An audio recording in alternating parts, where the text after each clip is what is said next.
Shalom and welcome to the voice of thunder. கடந்த வீடியோவில் நாம் ஈசாக்கின் வாழ்க்கையை பற்றி பார்த்தோம். இன்று அதை விட ஆழமான ஒரு கேள்விக்குள்ளே நம்ம நுழைய போகிறோம். ஈசாக்கு வெறும் பழைய ஏற்பாட்டின் ஒரு வரலாற்று பாத்திரம் தானா, அல்லது வரப்போகும் மேசியாவை முன்கூட்டியே காட்டும் ஒரு நிழலா? இந்த விஷயத்தை நாம் பாரம்பரிய கண்ணோட்டத்தில் அல்ல, எபிரேய மொழியின் பார்வையில் நம்ம ஆராய்ந்து பார்க்க போகிறோம். யஹேத் என்ற எபிரேய சொல் ஆதியாகமம் 22ஆம் அதிகாரம் 2ஆம் வசனத்தில் தேவன் ஆபிரகாமிடத்தில், உன் புத்திரனும் உன் ஏகசுதனும் உன் நேசகுமாரனுமாகிய ஈசாக்கை நீ இப்பொழுது அழைத்து கொண்டு மோரியா தேசத்துக்கு போய் அங்கே நான் உனக்கு குறிக்கும் மலைகளில் ஒன்றின் மேல் அவனை தகன பலியாக பலியிடு என்றார். ஏகசுதன் என்ற இந்த இடத்துல பயன்படுத்தப்பட்ட யஹேத் என்ற எபிரேய மூல சொல் ஒரே, மிகவும் அன்பான மற்றும் ஈடு இல்லாத என்ற பொருளை தருகிறது. புதிய ஏற்பாட்டில் இயேசுவை பற்றி நம்ம வாசிக்கும் போதும் ஒரே மகன், ஒரே பேரான குமாரன் என்று சொல்லப்படும் கருத்தோடு இது அற்புதமாக இணைகிறது. அதாவது ஈசாக்கின் அடையாளமே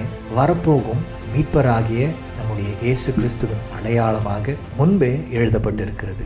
பிதாவின் திட்டம், ஈசாக்கின் பலி மனித யோசனையால் உருவான சம்பவம் அல்ல, அது தேவனுடைய மீட்பின் திட்டத்தின் ஒரு பகுதி. அதே போல கல்வாரியின் சிலுவையும் மனிதர்கள் திடீரென செய்த ஒரு காரியம் அல்ல, அது பிதாவின் முன்கூட்டியே தீர்மானிக்கப்பட்ட ரட்சிப்பின் திட்டம். அடுத்ததாக மரத்தை சுமந்த மகன் ஆபிரகாம் பலிக்கான மரக்கட்டையை ஈசாக்கின் மேலே வைத்தார் என்று வேதாகமம் சொல்லுகிறது.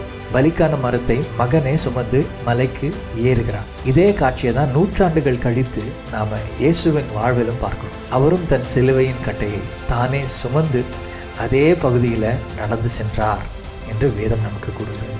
ஈசாக்கின் மௌனம், இந்த சம்பவத்தில் ஈசாக்கை எதிர்த்து பேசவே இல்லை, தப்பிக்க முயற்சியும் செய்யலை அப்படின்னு நம்ம பார்த்தோம். அவர் மௌனமாக தன்னை ஒப்பு கொடுத்தார். ஏசாயா 53 நம்ம வாசிக்கும் போது அங்கே வர்ணிக்கப்படக்கூடியதான மேசியாவும் இதே போலதான் நம்முடைய இயேசு கிறிஸ்து வாய் திறக்காமல் தன்னை ஒப்பு கொடுத்தார். அடுத்தது 3ஆம் நாள், ஆபிரகாம் 3ஆம் நாளில் அந்த இடத்தை பார்த்தார் என்று சொல்லுகிறது. எபிரேய சிந்தையில் 3ஆம் நாள் என்பது புதிய தொடக்கம், உயிர்த்தெழுதல், தேவனுடைய செயல்பாடு என்று பொருள்படும். இது இயேசுவின் 3ஆம் நாள் உயிர்த்தெழுதலை நிழலாக காட்டுகிறது. கதையின் உச்சம் இங்கே தான் வருது. ஈசாக்கு மரணிக்கவில்லை, அவனுக்கு பதிலாக ஒரு ஆடு பலியாக்கப்படுகிறது. எபிரேயத்தில் அதாவது அவனுக்கு பதிலாக என்று தெளிவாக எழுதப்பட்டுள்ளது. இதுவே சுவிசேஷத்தின் மையம்.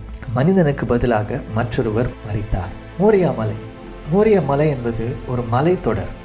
கர்த்தர் தெளிவாக ஆபிரகாமுக்கு சொல்றாரு, மோரியா தேசத்துக்கு போய் அங்கே நான் உனக்கு குறிக்கும் மலைகளின் ஒன்றின் மேல் அவனை தகன பலியாக பலியிடு அப்படின்னு. மோரியா மலை தொடர்களில் ஒரு இடத்துல தான் எருசலேம் தேவாலயம் பிற்காலத்தில் கட்டப்பட்டது. ஆனால் அதற்கு அருகாமையிலேயே தான் கல்வாரி மலையும் இருக்கிறது. இடமும் செய்தியும் ஒன்றோடொன்று துல்லியமாக இணைந்திருக்கிறது. எனவே தோரா இயேசுவுக்கு எதிரான புத்தகம் அல்ல, அது அவரை நோக்கி காட்டும் கண்ணாடி. ஈசாக்கு ஒரு நிழல், இயேசு அந்த நிழலின் நிஜம். மற்றும் ஒரு முக்கியமான தலைப்போடு சந்திப்போம். எபிரேய கண்ணோட்டத்தில் வேதாகமத்தை தொடர்ந்து ஆராய்வோம். சத்தியத்தை அறிவோம், சத்தியம் நம்மை விடுதலையாக்கும். ஷலோம்.